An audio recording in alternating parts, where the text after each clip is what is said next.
Hey, what's going on, everyone? Dr. Taylor, Spy Chiropractic. I'm sure you've seen them hanging around the office, but how come we have so many different fighters' shorts around here? Why do we have all these MMA fighters rocking through here? Why do we have these professional athletes coming in here? Why do these people go to the chiropractor? And it's like, it's beyond the, if we're talking the rugby players and the football players, it's not the hell, even the fighters, it's not necessarily the contact. Hell, fighters, they fight maybe 4 times a year, but they're coming in here well before then during their training. Obviously, we've got our athletes that are coming in here in and around before and after game day, but then they're also coming in here in the off season. They're coming in here when they're not training. Why does every good professional athlete and why does every professional sports team see a chiropractor? It's really simple. It comes down to body function. How quickly can they get their body to function the way they want it? So if we've got our spine here, right, and we've got our vertebra, we've gone over this hundreds of times, but we can never go over it enough. We've got 24 bones in the spine, and every nerve in your body comes out of your spine, right? We've got our brain up top, and we've got our spinal cord that runs down the middle, and coming out between each one of these bones is a nerve that goes to every cell, muscle, organ, and tissue in your body, telling it how to work, how to run, how to be, right? So from an athlete standpoint, and for all intents and purposes, if it applies to the athlete, it applies to the regular person, we want our body to work or function at or as close to 100% as it can. Now, if we're talking a fighter standpoint or an athlete standpoint, fighters are athletes. I don't know why I keep distinguishing between the two. We want the signals going from the brain into the body, let's just say into a muscle. Let's stick with fighters. Let's do our punching muscle, okay? So here's the spine. Here's our shoulder blade. There's our arm. So our punching muscles are going to be our deltoid, right? Because it pulls this way, bringing the shoulder up. And then it's going to be our tricep because it pulls this way, sticking the arm out. So in the most general sense, our punching muscles are 2 muscles. It's our shoulder and our deltoid. It's like, remember those fighting nuns? It's basically that. Now, these move only when they're told. Muscles are dumb. Muscles are really stupid things. I love you, muscles, but they're dumb because they only do what they're told. And not only that, but they get stuck in repetitive patterns.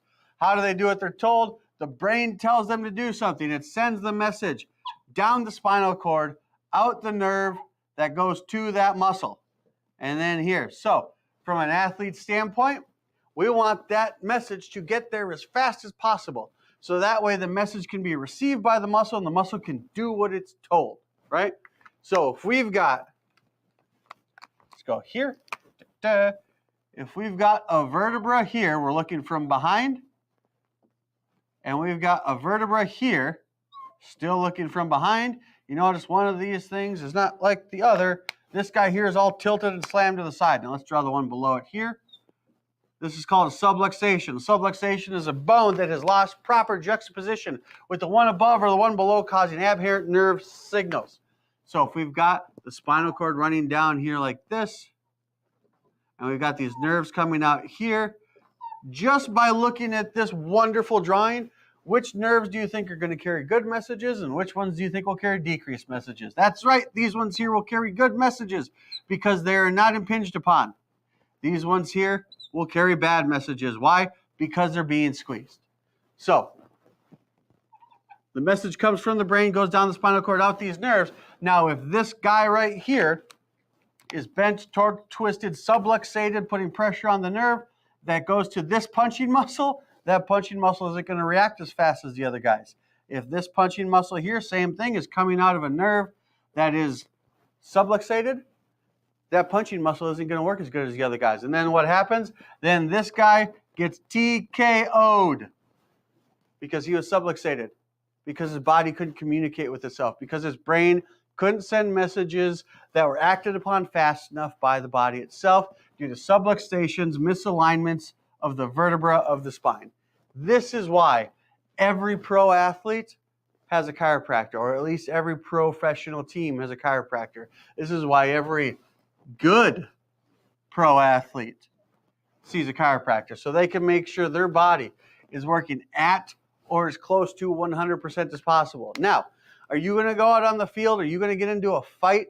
No? Okay, cool. Do you still deserve to have your body working at as close to 100% as possible? Absolutely. Why? So you can carry the groceries in one trip.